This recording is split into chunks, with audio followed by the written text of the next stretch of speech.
Welcome to another episode of the Chefpreneur podcast. I'm your host, Andre Sinojosa. I am super excited about today's guest. I want to jump right in. If this is your first time listening in, if you're listening here on watching us on YouTube or listening on Spotify or Apple Podcasts or wherever you listen to your podcasts, we usually go live with a interview every Tuesday, but we also put out additional content for you guys to help you grow and start a personal chef business. So without further ado, what I'd like to do is I have an amazing guest with me today, Chef Jeff Woodward. I hope I'm pronouncing his name right. I think that's what it is, from Branson, Missouri. And I just can't wait to get him on the show. So without further ado, let's talk to Chef Jeff today, and let's start this interview. So, Chef Jeff, welcome to the show, my friend. How Hi, you doing? I'm doing well. How are y'all? Oh man, I am blessed and highly favored, brother. I'm excited to have you on the show today, and yeah, man. So again, I just wanted to kind of let everyone know. I wanted to just really dive into your story, Chef. First and foremost, Okay. just tell everybody again who you are, where you're from, your business name. Just give us a background about you, my friend. All right. Well, I'm Chef Jeff, the Rogue Chef. That's the name of my business. I'm a private chef here in Branson, Missouri, personal chef. I've been in the industry for over 25 years. Started washing dishes. I've been an executive chef, business owner. I had a brick and mortar in 2020. Obviously, COVID shut us down. Um, Hmm. And then I started my own private chef business while doing some consulting for a restaurant owner to help him with his restaurant. And then my personal and private chefing picked up. It's been doing so well. My wife has been able to retire from teaching after 25 years Wow, of teaching. that's And awesome. now we work together full time on this, and we're trying to grow it and expand it and give people new experiences and great experiences through food. Wow, I don't know if I could have said that any better. Oh, That's thank you. awesome. That's awesome. So Branson, Missouri. I got to give you a little story here to keep things interesting. So my wife is from Iowa, Okay. and we all know Iowa is not exactly the hotspot vacation destination of the world, right? I mean, unless Right. you want to Right. just see corn and soybeans, but pretty much the same in Missouri as well. But at least they got like St. Louis and they got some Yeah. professional teams, right? But I also lived in Iowa. That's where I met my wife. But the whole point of this is Branson is a huge vacation spot, at Yes. least in the Midwest. So do you feel like do you get a lot of people vacationing to Branson? Is that kind of mostly your Oh, clientele? yeah. In 22 and in 23, Branson, we have a community of 10,500 residents. In 22 and 23, there was over 10 million visitors. And that happens pretty much from March through December. Spring break is huge here in March. We have 2 to 3 weeks of spring breakers, and it's just like a summer. You would think that we're in the middle of summer. And then once you hit Labor Day on through until Christmas, we're about ready to start our Christmas season. We've got the three lakes down here. So there's a ton of stuff to do here. And a lot of people don't know about it. It's like a Yeah. five-state draw. And one of the big things down here now is they have a lot of vacation rental homes. Yep. And I think this is the one positive that COVID created for us down here is the opportunity for the private chefing. People will come, not only just families, but businesses. They're using these cabins for retreats. Johnny Morris has got all his golfing around the area. So you have golf groups, and there's like different seasons for even our chefing business between the weddings, uh, like I say, golf groups, business groups, and families just coming down here. They're all staying in these cabins that sleep 15 to 50 people, Wow. and they're having and it we're coming into it. It's a new thing here.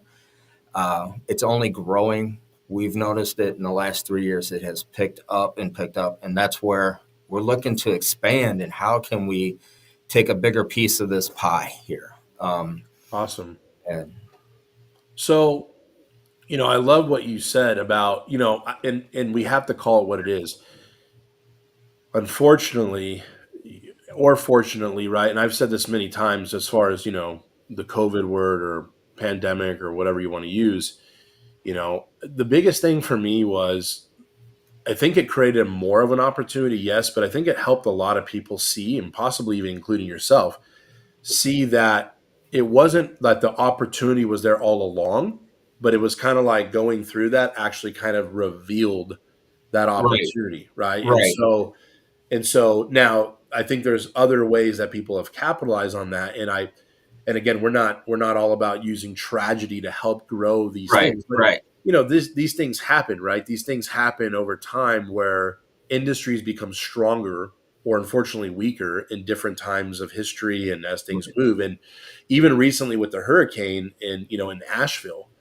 Oh, Asheville yeah. is, I wouldn't say it's like a Branson, but you got like Dollywood close by, and it's kind of almost like a southern western type of, however you want to call it, almost like a Branson to a degree, right? Right, Where it's not, it's landlocked, and it's beautiful areas and things like that. So I imagine that maybe people will start to even look more to Branson. Unfortunately, now that Asheville is the way, I mean, I hate to say it that way.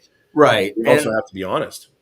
and yeah, and we don't wish. I mean, I don't think anybody wishes any harm to anybody and all this, and to take an advantage of it. I think it's just a refocusing on uh, what you can do and adjusting to the situation. I think that time, the positives that came out of it is it's a refocusing on family, refocusing on priorities. Like, hey, this isn't really as important. And I think that's when a switch, at least for the Branson area itself, the tourist even changed. They went from wanting T-shirts, shot glasses, something to take home with them. They wanted that experience, and that's Yeah. what's opened it up. Like for me, I never really thought about a private chef around here because I never thought of it being a big enough city to say. So you think of private chefs in St. Louis, Kansas City, New Yeah. York, Chicago, where this opened up my eyes and was able to talk and just happened to come across another private chef in the area who put the bug in my ear. He's like, hey, there's plenty of business out here for all of us. There's 450 or something vacation rentals just Wow. around the lake, and Wow. take that. There's a lot of opportunity. So, how can we grow and give people an experience that they can take back and say, hey, we went to Branson, we had this private chef come in, and man, we were able to come off the lake. We stayed in our swimsuits. The kids ran around. He I adjusted love that. everything perfect for us, and that's what we want to give, and that's what my company, the Rogue Chef, that's what we're about, is giving that experience for them to take home and something for them to remember, and that they want to repeat if they come back here or tell their friends, hey, you have to do this. I love it. I love it. I actually just got something just kind of hit me right now as you were saying, because I know that your company's called the Rogue Chef. It kind of struck me that a way that I think people, and where I think this is happening all over the place. It's been happening for a while. Technology is growing so fast and so much, Yes. right? We have AI everywhere, and everyone's teaching AI, and there's so much tech going on, but you can't get away from people wanting connection, and you can't Right. get away from people wanting that quality time. Correct. And I'm actually realizing, I was actually just this true story. Last night I was just talking to my oldest daughter about, what is wealth, right? There's simpler times with, like, you know, I don't want to bring up the Amish necessarily. That's more Right. Pennsylvania, right? I mean, there's probably Amish in Missouri. There's probably Amish everywhere, There's but a lot of actually there's a lot of Amish and Mennonites in the area. in the area, Yes. yeah, I know there is some in like Kelowna, Iowa is big for Mennonite and Amish kind of Hmm. families.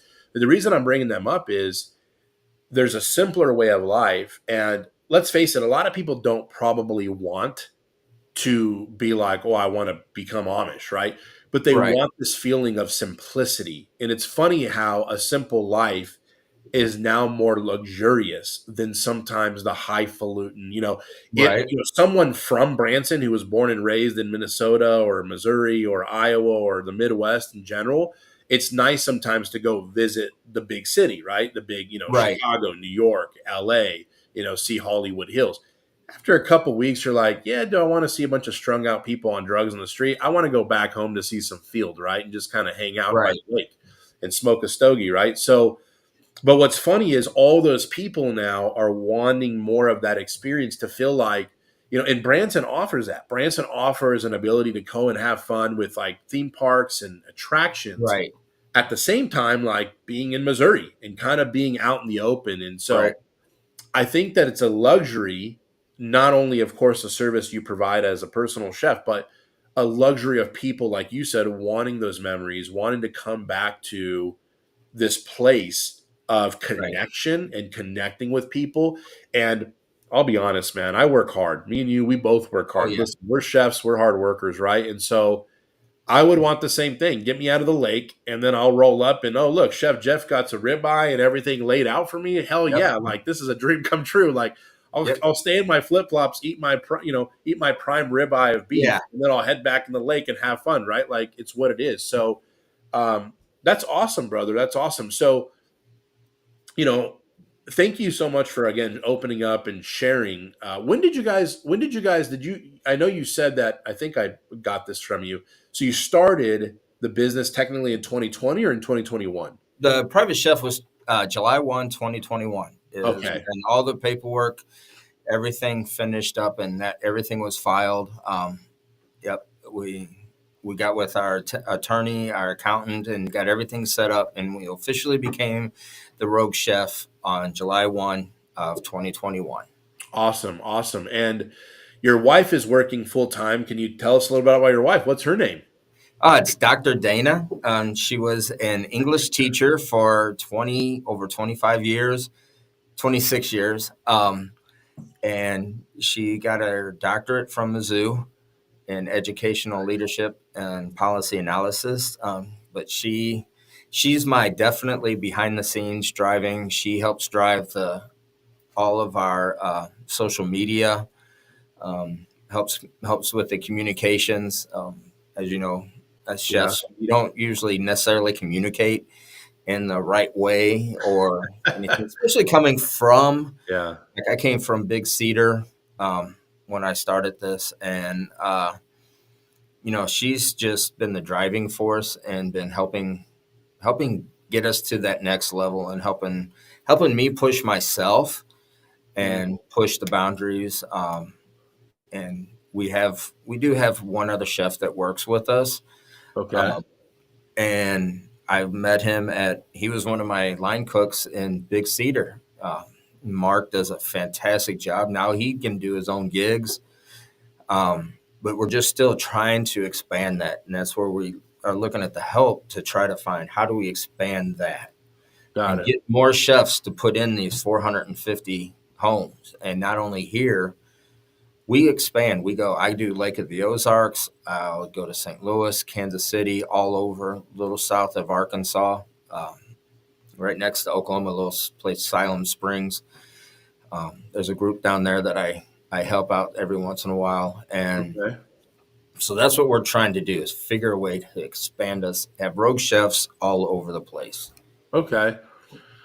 So let's get into that, man. So, I mean, it sounds like that's something that, I mean, I can help you with if I can give you my thoughts on it. So, the first thing with anything about expanding this kind of business, if you don't mind me asking a few questions to kind of dive All in a right. little more, these chefs, you're probably paying them as contractors per event, right? The ones that do help you out. Yeah.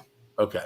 So great. That's the first and foremost thing because as a service-based business, it's actually a lot easier to pay per event and contract them that Mhm. way, and they earn more, and they also can feel like they're part of what they're putting together. So I'll get Yes. into that in a minute. And I'm not for sure the whole process, so I might be redundant on what you already do, but Perfect. Yeah. okay, couple huge points that I'll give you when it comes to really growing and expanding your business. The number one thing that you have to start to shift yourself into mindset wise is really understanding that you are moving yourself from being an operator to more of a leader. Okay. When I say that, it's kind of like, it kind of makes sense, right? Well, I want to become a leader. I'm already a leader. Like, I'm the owner, I'm the operator, or, me and my wife are. The biggest thing though is that, and really in a very simple one sentence way of how you find great chefs to contract in your company with you, okay, are you want to make them and provide them an ability to feel like they have, in a way, their own business within your Right. company. Okay. That is the number one key. Well, how do we accomplish that?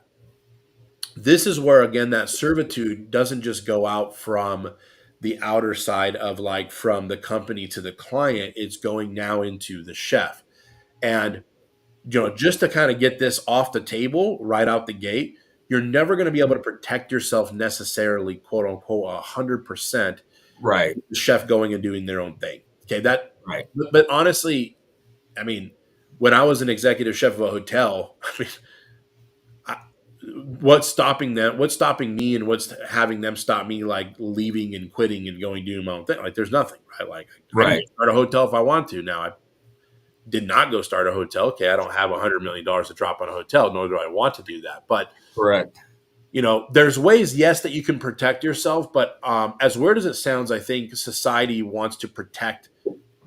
Don't get me wrong, checks, balances, crossing the T's, dotting the I's, it's all necessary.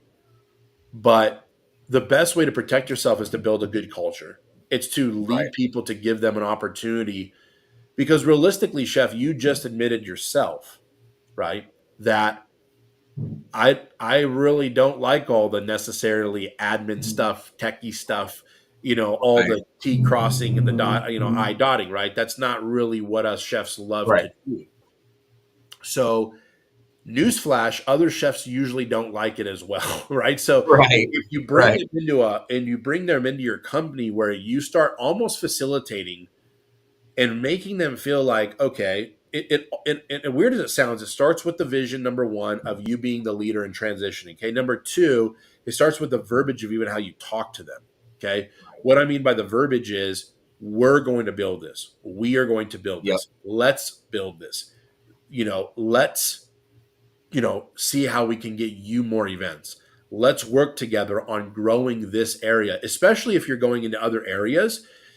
You're now going to have almost like Chef Jeffs in every city, or the cities that you expand in, by having Right. this mentality. Now, I won't go into all the details really on this podcast. In my training and my coaching, I talk really specifically about how to, profitability wise, look at every single service you offer, how to, giving them, a pay chart. Like, all these things are necessary, because a Right. lot of chefs still, and if you're going this route, I don't want you to take offense to this. It's just, a lot of chefs I start to coach, it's a friend they used to work with, it's a chef that they used to work for, or whatever, right? And kind of similar in your case, and it means well, but you'll start to say, hey, do you want to help me out with this gig, or hey, I have this event I need your help with. And the mindset already for them is, let me go help my friend or the chef I used to work with, Chef Jeff, out. Right. Their mentality doesn't feel like they're coming in and saying, let me put, not that you're putting responsibility on them, but putting something on their shoulder where they feel like,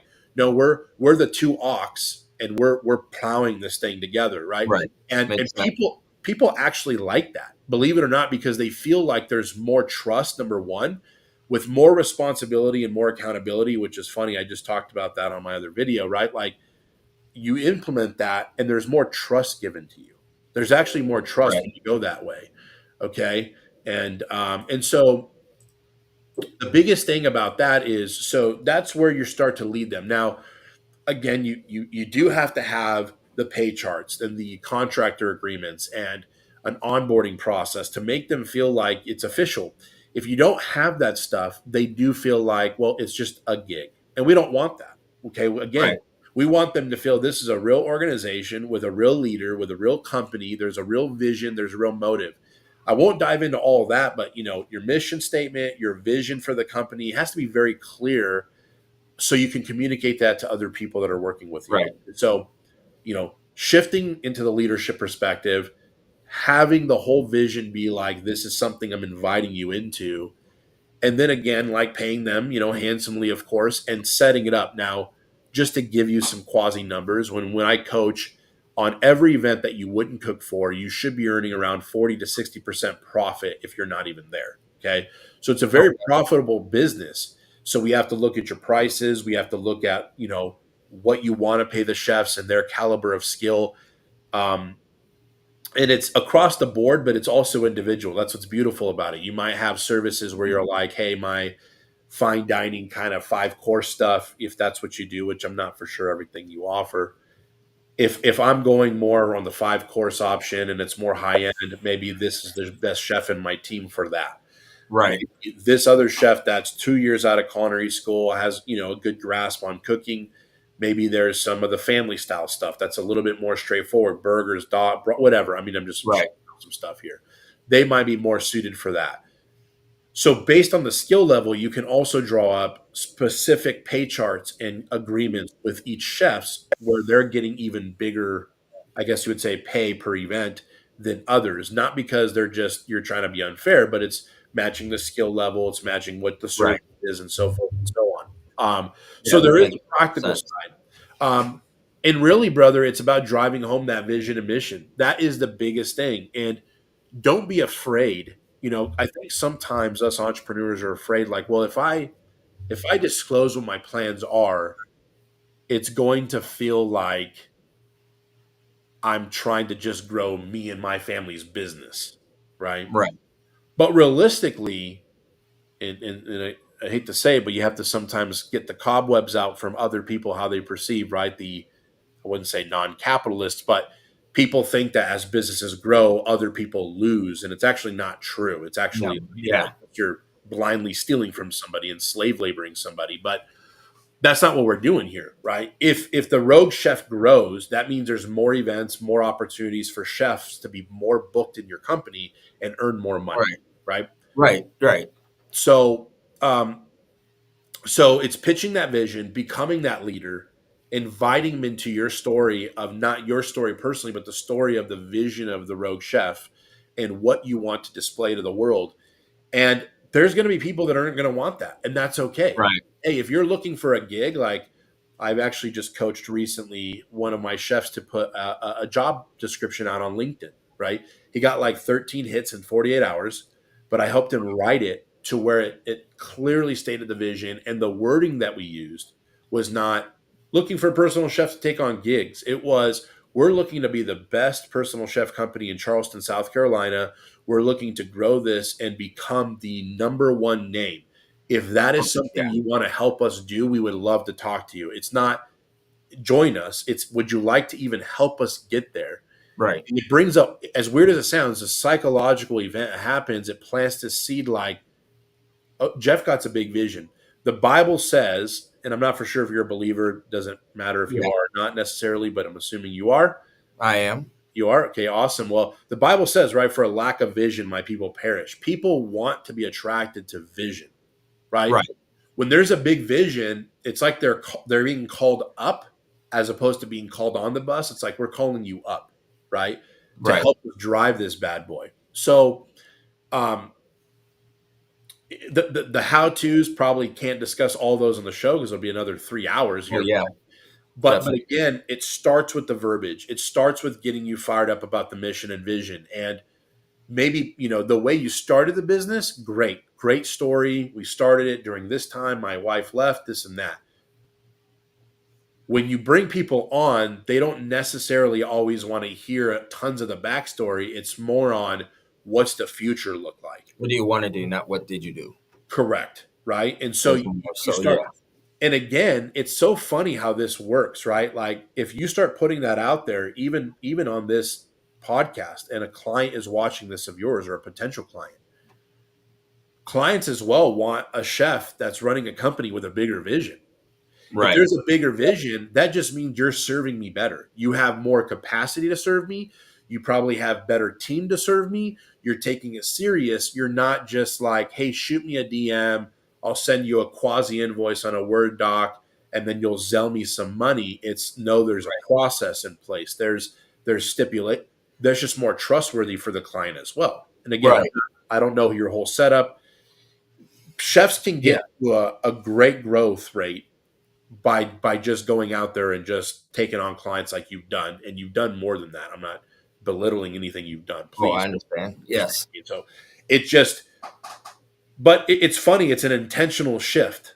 Do I want to make this bigger than it is now? And if I do, then I need to go all in on changing my vision and really going for that and saying, you know Right. what? Eventually, my wife won't be just the back end person. The team will start to grow. Eventually, I might do a lot less cooking, and have other chefs doing that. And so, I was a long winded question, but I wanted to kind of, I get super passionate about Kind it. of a big answer, big question, big answer. So yeah, we do. I understand totally. It's like, and that's where Dana's background English teacher, she helps with it. And you're right. Like talking with our clients, we'll get asked like, well, what else? What do you do? What do you plan on doing? And we'll tell them like, we want to expand here, or we'll even have them like, hey, would you come out here to South Carolina or to Louisiana? I'm like, yeah, let's go. We can get out there. Let's expand it and see what we can do out there. Um, yeah, it's my vision, and yeah, and going bigger and trying to. I only have so many more good years in my life, to do this. So for this to move on, that's what I'm trying to do. I want to get out there. I want it to be seen. And when you talk about, and it's also about a servitude, of serving people. Yeah, Um, and this is, everybody thinks about what you're calling, or they think I'm doing what I was meant to do. I think it took 50 years, almost, well, probably a little less than that, but it took me a long time to figure out, yeah, this is where I'm supposed to be. This is what I'm meant to do.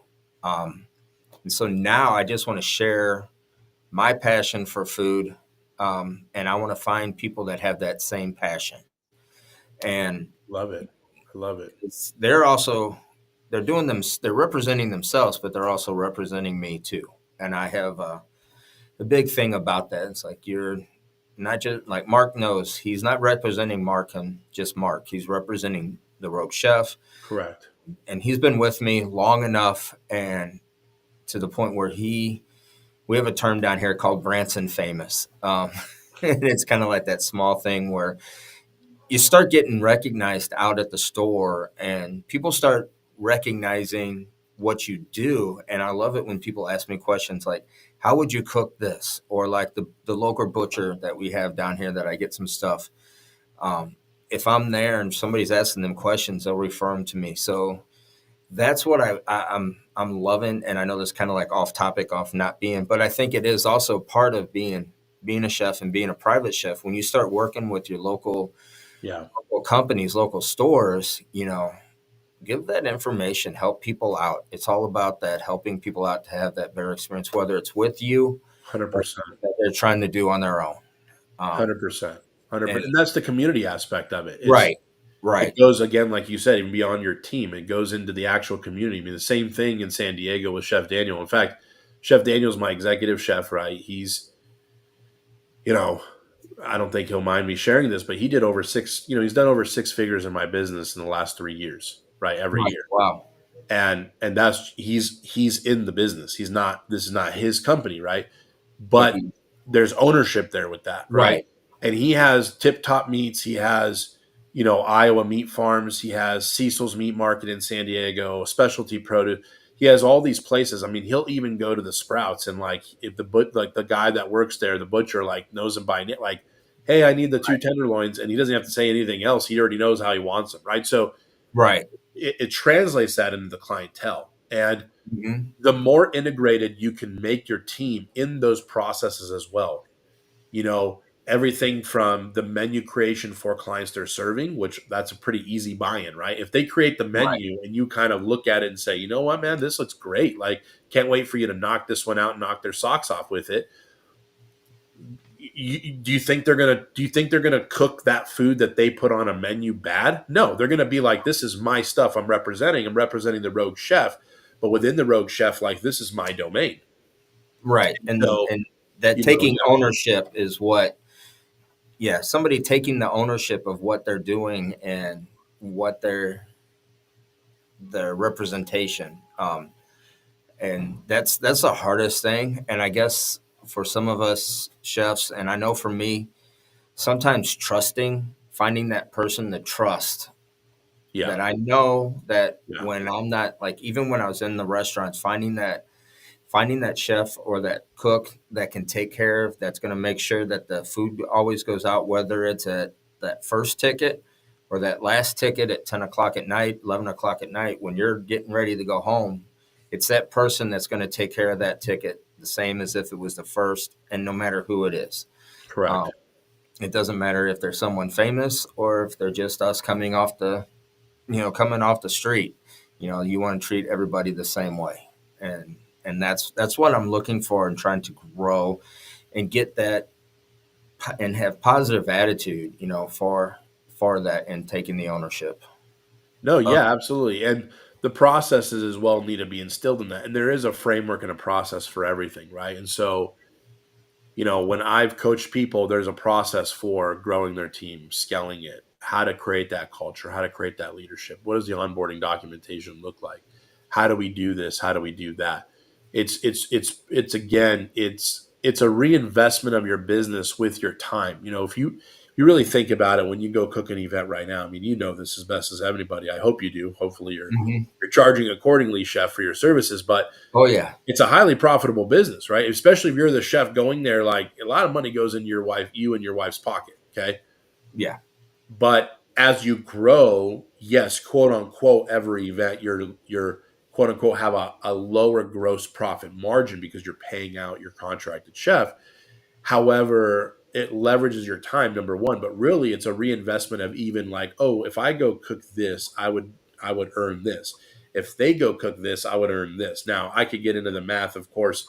You're Right. probably earning a lot more for your time by you not going to cook, to be honest. But the other fact of the matter is, though, is as you scale, as you grow, you're kind of looking at it like I'm taking, I wouldn't say a pay cut, but a gross profit cut to reinvest in building Right. this up. But then you're leveraging more people. So then it's like the only job is then to then turn, once you have your team in place, then it's like, okay, I got the car built. It's ready to go on a long distance journey. Everything's ready. Now the job for me and my wife in the business is to market the business because now we have the scalability. We have people in place. We have the system set up. Now we just pump water into the thing, right? We just put gas in Right. the tank. So, and there's again frameworks for that, right? And so you probably already have enough business. Again, it sounds like with this one chef that's helping you out, there's enough business there to, basically he's taking on some events or they're taking on events. But Right. then it's a matter of like how do we bring more business into it to grow them.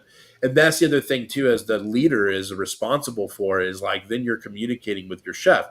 You're giving them all your contracted chefs. Here's business cards. Maybe it's a jacket for them when they're officially like securely like you're Right. one of our providing chefs, Yep. right? Like here's your jacket. There's a sense of pride there. Like, man, this is my own. Yeah. Go hand out all your cards. Yeah, it goes to the main office if someone wants to call, because trust me, a lot of chefs don't want to deal with that. But their cell phone on the bottom is still there too. If a client just wants to text them, hey, we're running late. We're going to open the door for you right now, Right. digitally, right, or whatever. Let yourself in. Watch out for my dog. Right. All Yeah. these Here's your code for we're running. Yeah. Just go ahead and get in there. Yeah. correct, What exactly. we. So, these are all things that really I call it a reinvestment of the business. It's because a lot of people think the first step in launching their business is the hardest, and it is pretty hard. The hardest part is to keep the momentum and actually grow it step Yeah. two. Okay, that's actually the hardest part. Once you figure out that system, then the third thing is really your only job again is to find more fuel. Really, every business only has three steps. It's really really not complicated, right? It's like market the business, sell the services, fulfill the services. That's Hmm. it. It's not rocket science. So fulfillment is like building the team, right? So you have the army to send out. Sales process, you need a sales process to take people that are coming in as leads, distilling them into buyers. Marketing is the right message in front of the right people to say what Right. you do and what you offer and get them to take bite to have a conversation with you. That's really the business. Okay. All the intricacies that go into each step, yeah, there's Yeah. there's There's a little lot more that goes in each step. subcategories in each one. So yeah. Correct. And so sometimes we find the capacity first, and it's not that it's backwards, but you have to be worried about if just you and your wife right now sounds like, again, things, whether it's slow right now or there's probably seasons in Branson. So you're probably having up and down Mhm. that time, people aren't flooding there possibly in the middle of, December per se. I don't know. Yeah, January and February is like the hardest months down here because it pretty much shuts down. Um, Yeah. and so, but the last couple of years, um, last year we did more events in January and February Wow. well, what we actually were thinking. We already have a few bookings for them. Um, there is seasons, and we're finding it's like learning the seasons, and we've developed patterns, and we're able to look back at our data and like, so this time is for golf groups and businesses. This is mainly families. This again, then we flip to golf groups and businesses, and October is now the number one wedding month. Wow. And a lot Awesome. of people have the really strangest thing. I've done more weddings in rental properties than at wedding venues. The It's a very normal thing now. more Yeah. intimate, and you're there. We'll be cooking on grilling on the deck, same deck that they're having the ceremony going on in the backside, and so So are you saying that the beautiful bride to be is wearing her beautiful dress and then she walks in and it smells like smoked pork chops? Is that what you're trying to say? yeah. I mean, yeah. We I even love had it. one. That sounds like my kind of wedding. We had one wedding. My Mark was there, and he was cooking the ribeyes and the chicken. And this guy was like, "Hey, y'all have both done this once before. Just say I do. Let's get to the food. It's smelling too good." So it's just a weird state of mind the way things have gone too, Yeah. and Yeah. the way they're going, and that's where we're trying to be. We're trying to be on the forefront of this movement, especially down here in Branson. Well, dude, that's awesome. And that, again, this is the trends and the things that you see in the business. And again, as a whole, right, if you distill it in like a big magnifying glass, caterers are struggling. Yeah. People don't want to spend all this money. They don't want to invite 300 people because unfortunately the economy is slowed down. Things Yep. become Sure. super concentrated, but they still want to have a wedding. Well, Yep. a couple just in our church just got married in North Carolina at a basically at an Airbnb and hired a chef to come Mhm. in, and I think it was like 12 people. And they Yep. spent all their money going to Europe for 30 days. They're like, yeah, Yep. I'd rather spend all of our money on our honeymoon than trying to feed 200 people and having it been this Right. big Yep. rigmarole, right? And so there's these pockets of everything, and I'm glad that you're studying your data as well, which is probably a whole nother episode, but Right. but that's really good that you're studying those, and then you just find those trends and you say, how do I just dominate this particular season, this particular market? That's all you got to do.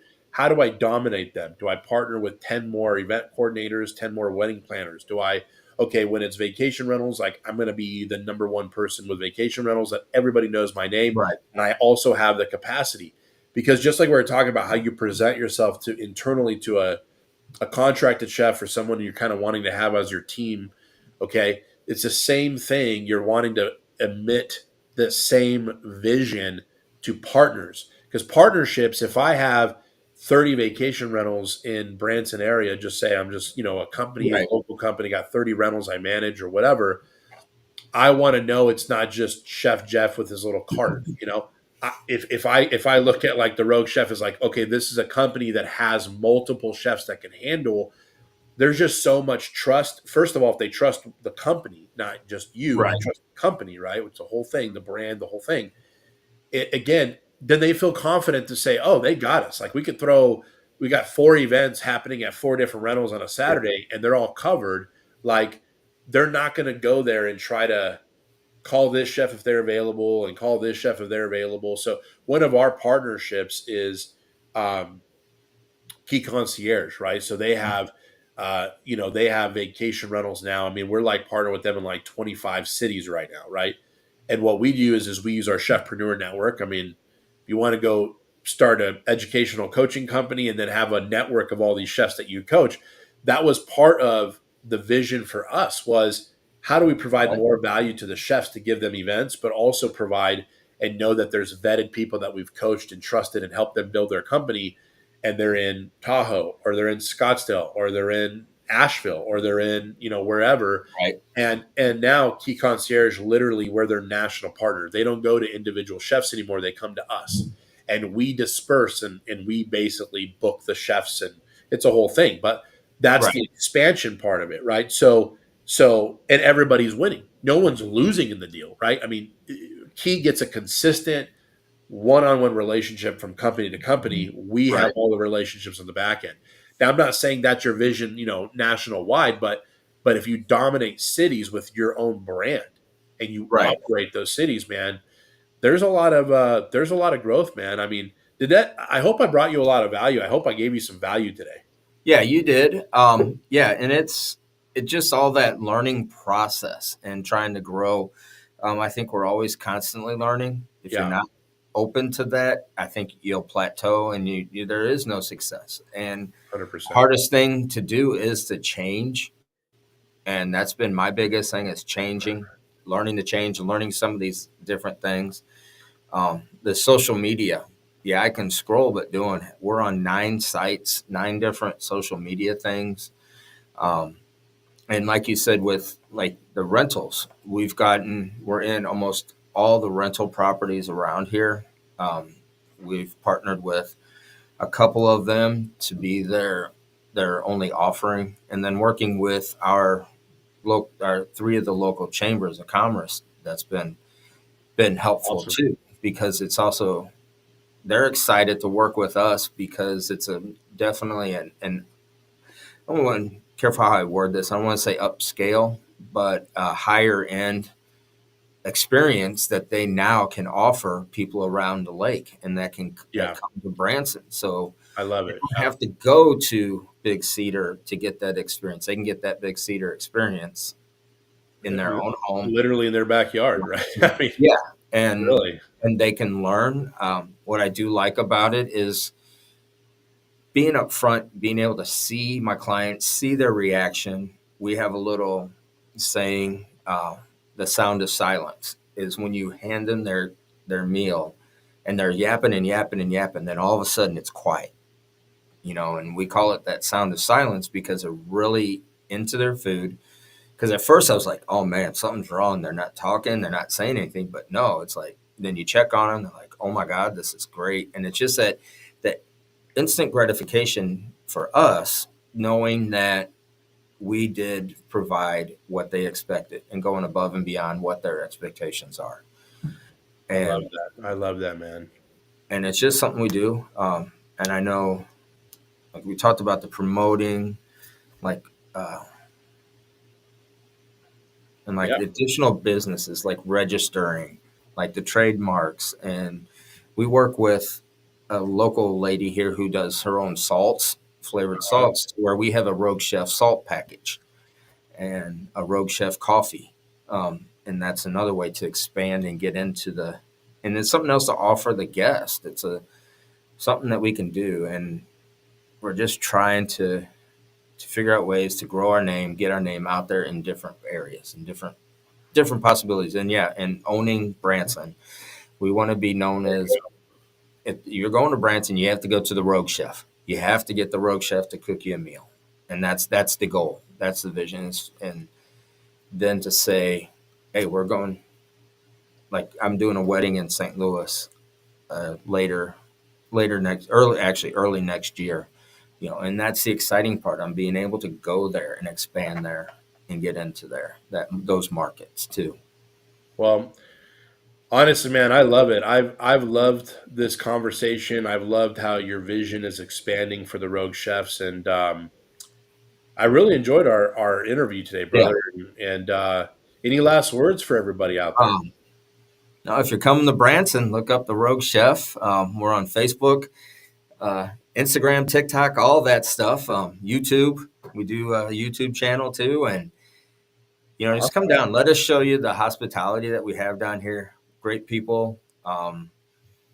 Just experience the lake, the shows, the foliage. Now coming in October, the fall foliage around here is just beautiful. Oh, I'm sure, man. Northwest Arkansas, it's a great place. Well, obviously, guys, if you guys are definitely in the Branson, Missouri area, look up Chef Jeff Woodward and the Rogue Chefs. Really excited to have you on today, boss, and really excited to see what the vision, your vision brings you in your business. And thank you for joining us today, brother. I Thank you for appreciate it. having me. It was a pleasure. Some great knowledge. I'll have to probably rewind this and we'll watch it again and to get that, that second absorption, to get that second layer of knowledge to Absolutely. pick up on. And um, thank you. It was a great pleasure being here and being on the show. My pleasure, brother. So, well, thanks again to Chef Jeff, and again, thank you guys for tuning into the podcast today and or listening to it. We hope you guys subscribe. Make sure you're hitting that subscribe button, that like button, and tune in for more interviews and some more things from the Chefpreneur podcast. With that being said, hope you guys all have a great rest of your day, and we'll talk to you guys next time.